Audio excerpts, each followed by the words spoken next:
Hello दोस्तों, सिव education channel पर आपका स्वागत है।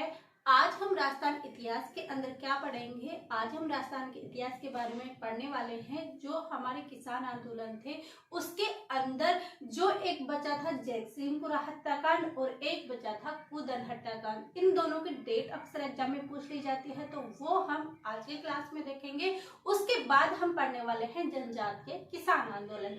तो आज हम बिना टाइम खराब किए और जल्दी से अपनी क्लास स्टार्ट करते हैं। कौन सी? किसान आंदोलन। कौन सी है? किसान आंदोलन। और दो आंदोलन हमारे इसके अंदर बच गए थे, क्योंकि हमने बिजोलिया किसान आंदोलन पढ़ लिया था, बेंगू किसान आंदोलन पढ़ लिया था, बूंदी किसान आंदोलन पढ़ लिया था, मेव किसान आंदोलन और नीमूचना हत्याकांड, ये हमने पिछले क्लासों के अंदर कंप्लीट कर लिया था। तो जिन्होंने भी नहीं देखा वो देख सकते हैं, पीछे क्लासें वीडियो के अंदर अपलोड हो रखी है। अब क्या देखने वाले हैं? अब आज हमारा पॉइंट है जयसिंहपुरा हत्याकांड और कूदन हत्याकांड। तो दो पॉइंट है, जयसिंहपुरा हत्याकांड। और ये जयसिंहपुरा हत्याकांड कब हुआ था? सबसे पहले तो डेट हमारे लिए इम्पोर्टेंट है कि जयसिंहपुरा हत्याकांड कब हुआ था। तो ये हुआ था 21 जून। कब? 21 जून 1934 को क्या हुआ था? जयसिंहपुरा हत्याकांड हुआ था। और ये एकमात्र ऐसा हत्याकांड था जिसके अंदर हत्यारों को क्या मिली थी? सजा मिली थी। क्या मिली थी? सजा मिली थी। तो इस हत्याकांड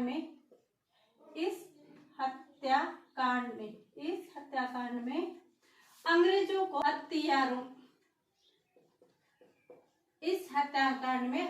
को सजा मिली। तो क्वेश्चन यहाँ से ये आ सकता है, दो ही बनेंगे इसके अंदर, कि जो जयसिंहपुरा हत्याकांड है वो कब हुआ था। तो कब हुआ था? 21 जून 1934 को। दूसरा इसके अंदर दोनों लाइन में क्वेश्चन बनेगा कि इस जो हत्याकांड यानी किस हत्याकांड में हत्यारों को सजा मिली थी। तो जो भी हत्याकांड हुए थे उनमें से एकमात्र यही आंदोलन था जयसिंहपुरा हत्याकांड, जिसके अंदर हत्यारों को सजा मिली थी। दूसरा हत्याकांड कौन सा बताया हमने? कूदन हत्याकांड। दूसरा हत्याकांड कौन सा? कूदन हत्याकांड।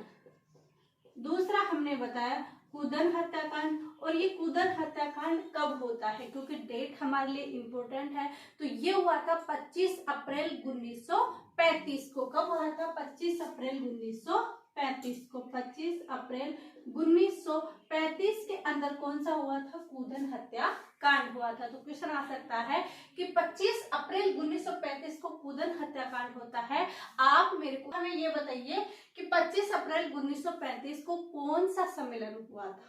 क्वेश्चन क्या है हमारा कि 25 अप्रैल 1934 को कौन सा सम्मेलन हुआ था और 25 अप्रैल 1935 को कूदन हत्याकांड होता है। ये क्या होता है कि कैप्टन वेब ने फायरिंग की थी, उसके अंदर 4 किसान शहीद हो गए थे। किसने की थी फायरिंग? किसने की थी? तो फायरिंग की किसने? कैप्टन वेब ने। कैप्टन वेब ने क्या की? वेब ने फायरिंग की थी और इसके अंदर 4 किसान शहीद हो गए। कितने किसान शहीद हुए? 4 किसान शहीद हुए। तो यहाँ से क्या क्वेश्चन आएगा? यहाँ से क्वेश्चन आएगा कि कूदन हत्याकांड कब हुआ था। तो 25 अप्रैल 1935 को। और यहाँ पर जो फायरिंग किसने की थी? तो यहाँ पर फायरिंग कैप्टन वेब ने की थी। और इसमें कितने किसान शहीद हुए? 4 किसान शहीद हुए थे। और इस हत्याकांड की चर्चा लंदन के हाउस ऑफ कॉमन्स में हुई थी। तो ये क्वेश्चन आ सकता है कि इस हत्याकांड की चर्चा कहाँ पर होती है? लंदन के अंदर। किसके अंदर? लंदन के अंदर। और लंदन के अंदर भी कहाँ पर? लंदन के हाउस ऑफ कॉमन के अंदर। तो लंदन के हाउस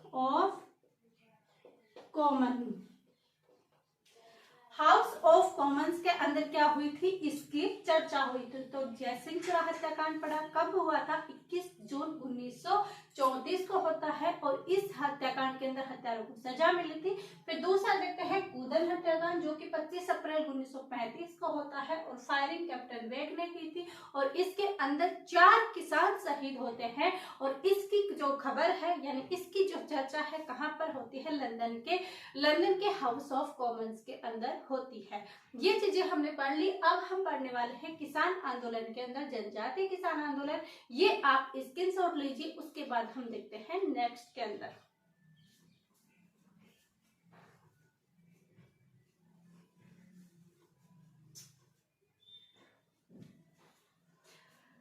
आई होप आप सभी ने स्क्रीनशॉट ले लिया होगा। इसके बाद हम देखते हैं कौन सी, अब हम देखेंगे जनजातीय किसान आंदोलन। क्या देखेंगे हम, जनजातीय किसान आंदोलन। जनजातीय किसान आंदोलन। जनजातीय किसान आंदोलन क्यों चलाया गया है, क्योंकि जो हमने पीछे किसान आंदोलन पढ़े हैं वो धाकड़ जाति के किसान थे, मेव थे, गुज्जर जाति के थे, राजपूत थे, ये किसान थे, इन्होंने चलाया था क्योंकि जो ये किसान आंदोलन है वो जाति विशेष के अंतर्गत चल रहे थे। अब ये जो किसान आंदोलन चलेंगे ये क्या है कि जनजातियों के द्वारा चलाया गया था। तो ये जनजातीय किसान आंदोलन के अंदर सबसे पहले हम पढ़ने वाले हैं कौन सा आंदोलन, भगत आंदोलन। कौन सा आंदोलन, भगत आंदोलन। अब आती है ये बात कि ये जो भगत आंदोलन है ये आंदोलन कहाँ चलाया गया था, तो ये आंदोलन चलता है वागड़ क्षेत्र के अंदर। किसके अंदर, वागड़ क्षेत्र में। तो इसकी कहानी क्या होती है, तो देखिए भगत आंदोलन वागड़ क्षेत्र के अंदर चलाया गया था और इनके नेता थे गोविंद गिरी जी। गोविंद गिरी जी पहले अपने परिवार के अंदर रहते थे, बच्चे भी थे और उनके बच्चे भी थे। तो कुछ दिन बाद क्या होता है, गोविंद गिरी जी की वाइफ भी खत्म हो जाती है और उनके बच्चे भी खत्म हो जाते हैं। जब ये सब खत्म हो जाते हैं तो उनकी मोह माया से क्या होता है, मन रूठ जाता है। जब वो मोह माया से परे हो जाते हैं तो वो सन्यासी बन गए, यानी कि वो सिर्फ पूजा पाठ करते अपनी धूनी ले लेते थे। तो जब वो पूजा पाठ करने लग गए, बाबा बन गए, तब यहाँ वागड़ क्षेत्र में सब काम करने लगे। तो देखिए वहां पर धीरे धीरे जनता उनसे जुड़ने लगी क्योंकि वो अच्छी बातें करते थे, उनको समझाने का प्रयास करते थे, उनको कई मतलब कि जो बाबा होते हैं वो आदेश देते हैं, अच्छी शिक्षाएं दे देते हैं, नैतिक चीजें सिखाते हैं। तो ऐसे सिखाने लगे तो लोग उनके क्या हो गए, धीरे धीरे फैन बनने लगे, यानी कि उनको पसंद करने लग गए। ऐसा अपने आज भी होता है कि जैसे अपने आसपास या कहीं पर भी, जैसे किसी में ऐसे बोलते हैं कि इसमें माता की छाया आती है, किसी में बोलते हैं इसमें हनुमान जी की छाया आती है, हम धूप लगाते हैं, हम उनको मानने लग जाते हैं। क्यों मानते हैं कि पता नहीं क्यों, कैसे क्या होता है ये हम पूरा नहीं बता सकते भाई कैसे होता है, लेकिन होता है ऐसा भाई, हम उनको मानने लग जाते हैं, उनसे हमारे काम बनने लग जाते हैं, हमारे काम होते रहते हैं, तो फिर उसके बाद हम उनको मानना चालू कर देते हैं। और फिर उसके बाद हम अगर उनकी कोई बुराई भी करे तो हम बुराई भी नहीं सुन सकते। तो ऐसे में क्या होता है, उस समय भी ऐसा था। तो वहां के सब लोग वागड़ जो क्षेत्र थे, भील थे, उनको मानने लग गए, गोविंद जी को, उनको ही अपना भगवान मानने लग गए। तो कुछ दिन बाद क्या होता है, कुछ तो इनकी समस्याएं थी, कुछ राजा की कमियां थी। तो इन्होंने देखा कि कुछ तो राजा की कमियां हैं, कुछ ये क्या है कि भीलों के अंदर भी काफी सामाजिक कुरीतियां इसके अंदर है, यानी कि डापा प्रथा थी और काफी कुरीतियां थी, छेड़ा फाड़ना थी, तो काफी कुरीतियां थी इनके अंदर भी इनको उत्थान करना था। तो ऐसे देखा तो गलतियां दोनों तरफ से इन्होंने देखा कि राजा की तरफ भी कुछ गलतियां हैं और इनके अंदर सामाजिक कुरीतियां भी खूब भरी पड़ी है, किनके अंदर, भीलों के अंदर, जनजातियों के अंदर। तो फिर उन्होंने क्या किया कि इनका नैतिक उत्थान करने के लिए, इनको नैतिक शिक्षा देने के लिए 1883 में करते हैं संप सभा की स्थापना, ताकि इस सभा के माध्यम से इन भीलों को अच्छी शिक्षा दी जाएगी, सामाजिक कुरीतियों से इनको उत्थान करने के लिए शिक्षा दी जाएगी। इसलिए उन्होंने संप सभा की स्थापना की। यहाँ तक हम नोट डाउन करते हैं, उसके बाद नेक्स्ट देखते हैं। तो भगत आंदोलन वागड़ क्षेत्र में चला गया और यहाँ का जो नेता था, वो नेता था कौन था, गोविंद गिरी। कौन था गोविंद गिरी। यहाँ का जो नेता था वो गोविंद गिरी थी। भगत आंदोलन चलाए गए और गोविंद आंदोलन को जो गांव था, वो वेदसा डूंगरपुर था। क्या था? वेदसा डूंगरपुर।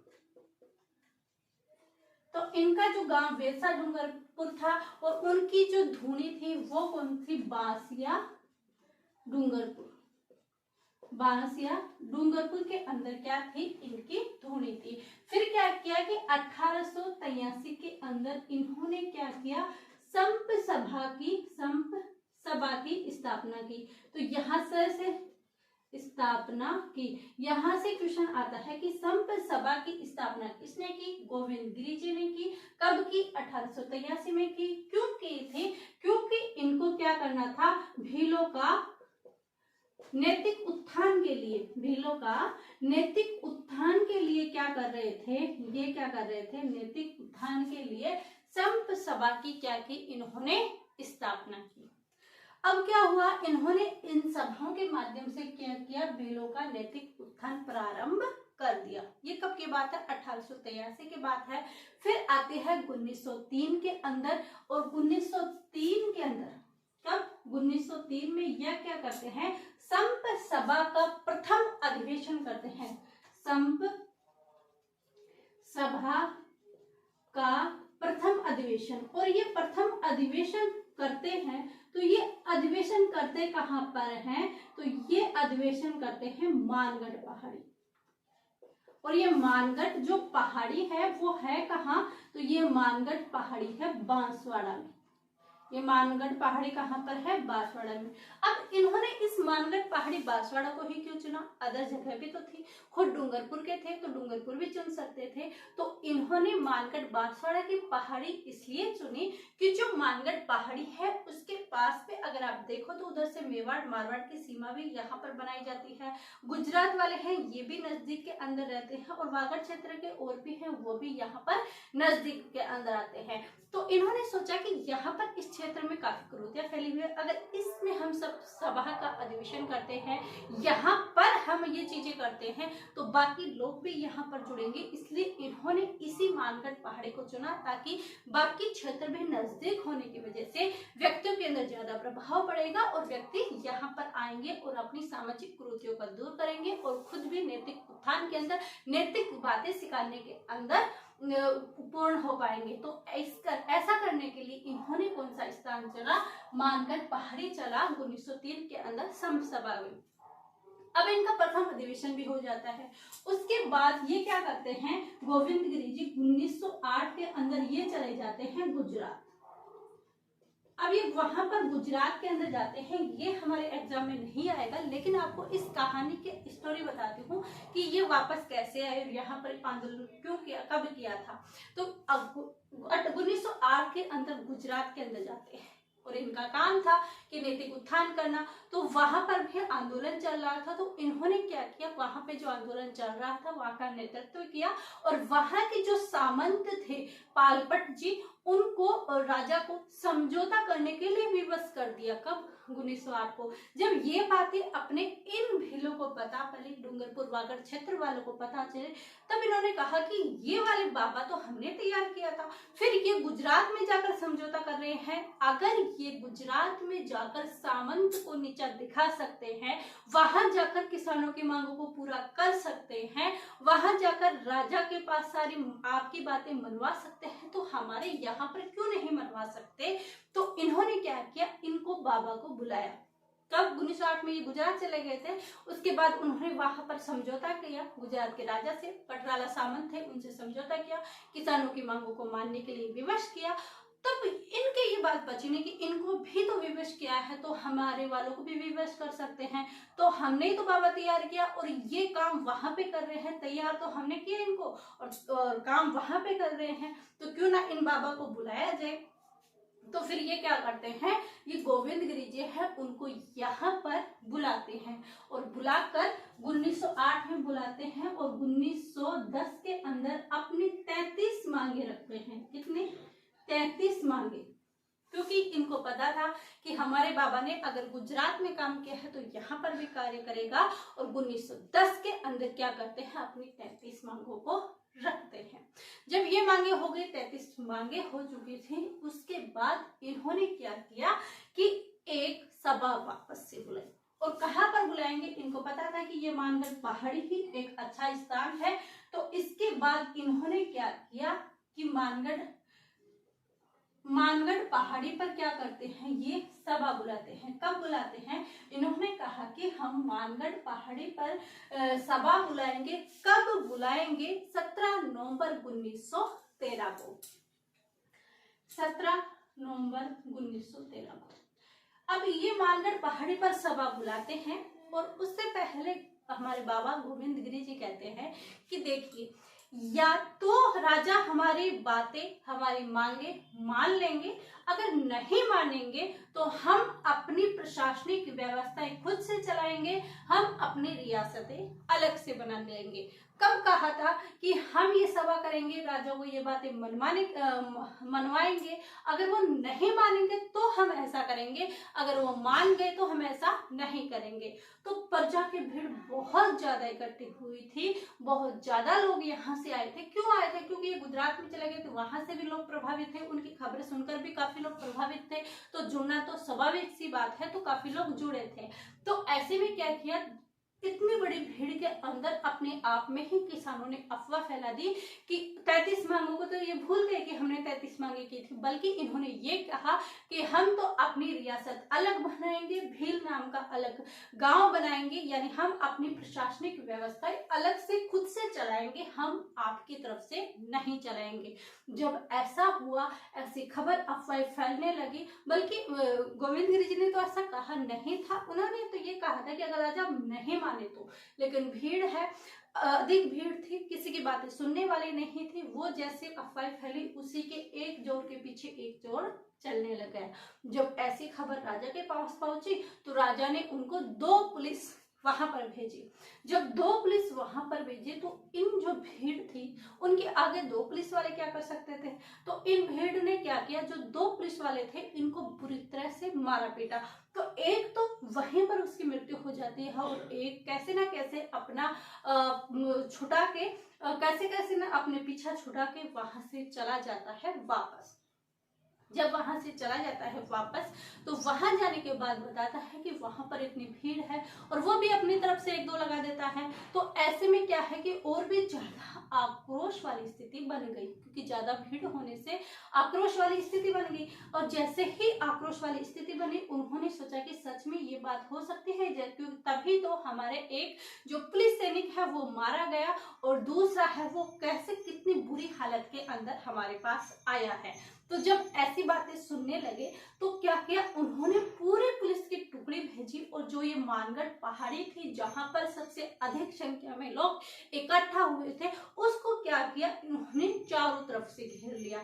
जब मानगढ़ पहाड़ी को चारों तरफ से घेरा, उसके बाद पूरे पुलिस सैनिकों ने, बल्कि सत्यताबाद को ही नहीं सुना, सत्यताबाद की तरफ कोई भी नहीं गया, सब अपने आप में बात बोलने लगे, अपने आप के ही सुनने लगे थे, आपस में बात किसी की कुछ हुई नहीं थी। तो इसी वजह से क्या है कि मानगढ़ पहाड़ी को चारों तरफ से घेर लेते हैं और अंधाधुंध गोलियां चलाते हैं। जब इतनी अंधाधुंध गोलियां चले, देखा ही नहीं कि किसके ऊपर चला रहे हैं, कितने लोग मर रहे हैं, तो इतनी सारी भीड़ के अंदर 1500 लोग शहीद हो गए। कितने लोग, 1500 लोग। आप सोच सकते हो कि एक ऐसी सभा जिसके अंदर लगभग 1500 लोग शहीद हो जाते हैं, वो भी बिना दोष के, निर्दोष के। तो देखिए उस समय कहानी कितनी भयानक हुई होगी। आज अगर ये कहानी हम सुनते हैं, बोलते हैं, तो हमारे रोम रोम खड़े हो जाते हैं, बोलने में आ जाता है कि 1500 लोग शहीद हुए।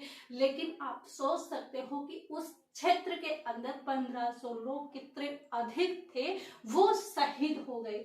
तो वहां पर उन लोगों की क्या होगी, हत्याकांड होगी, निर्दोष व्यक्ति भी क्या किए, वहां पर मारे गए। तो इसलिए इस मानगढ़ जो सभा हो रही थी, इसलिए इसको हम क्या कहते हैं, मानगढ़ हत्याकांड कहते हैं। क्या कहते हैं, मानगढ़ हत्याकांड कहते हैं, जिसमें इतनी बुरी अंधाधुंध गोलियां चलाई गई थी, जिसमें कि 1500 लोग शहीद हो गए थे। कितने लोग, 1500 लोग शहीद हो गए।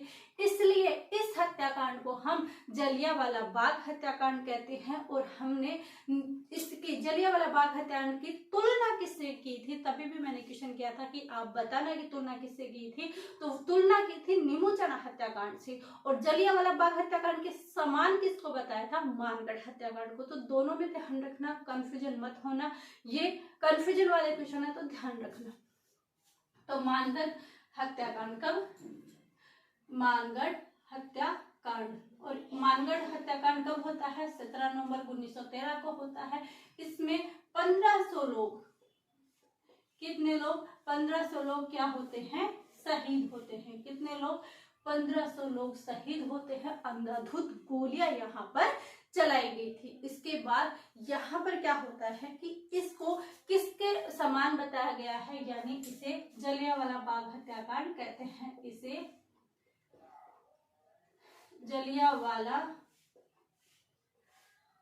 जलियांवाला बाग हत्याकांड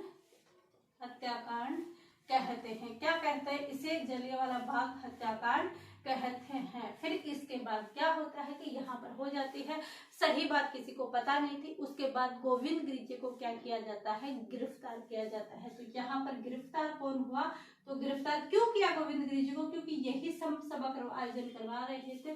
तो गिरफ्तार किसको किया, गोविंद गिरी जी को, गोविंद गिरी जी को। गोविंद गिरी जी को यहाँ पर क्या करते हैं, गिरफ्तार करते हैं। और उसके बाद गोविंद जी इनको पहले तो ये बोलते हैं कि हम इनको मृत्युदंड की सजा सुनाते हैं। लेकिन राजा ने कहा कि अगर ही आप गोविंद गिरी जी को अगर आप इसकी मृत्युदंड की सजा सुना दोगे तो भील हमें मार देंगे, क्योंकि ये बातें समझने की इनके प्रिय और सबसे पसंद बाबा है, तो वह हमें मारने लग जाएंगे, वो नहीं देखेंगे। तो इसलिए फिर इनको क्या किया कि इनको उम्र कैद की सजा सुनाएगी।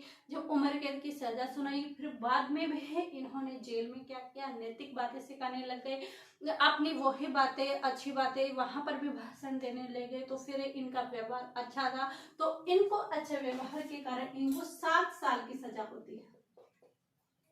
कितने साल की सजा होती है, 7 साल की इनको क्या होती है, सजा होती है। और बाद में ये आ जाते हैं और अपना अंतिम समय, यानी बाकी 7 साल वहां पर रहे, बाकी दिन कहां पर बिताए, काम्बिया गुजरात के अंदर। बाकी दिन फिर इन्होंने काम्बिया गुजरात के अंदर बिता दिए थे। और इनके 2 सहयोगी भी थे। कितने थे, 2 सहयोगी। इनके 2 सहयोगी थे। उन सहयोगी का नाम क्या था, तो एक का नाम था सुरजी भगत और एक का नाम था पूंजा धीर जी। एक का नाम था सुरजी भगत, एक का नाम सुरजी भगत और दूसरा का नाम था पूंजा धीर जी। तो ये है मानगढ़ हत्याकांड। ये इतनी बुरी दर्दनाक यहाँ पर हत्याकांड हुई थी। और इनके 2 आप सहयोगी देख लेना। ऐसे ये मानगढ़ हत्याकांड होता है जहाँ पर कितने निर्दोष व्यक्ति मारे गए। आई होप ये क्लासें आपको अच्छी लगी होगी। कहानी के माध्यम से आपको समझाने का प्रयास किया है, आपके समझ में आया होगा। और क्लासें अधिक से अधिक शेयर कीजिए, आप शेयर नहीं कीजिए और लाइक कीजिए एंड सब्सक्राइब कीजिएगा। आप सभी का धन्यवाद, थैंक यू।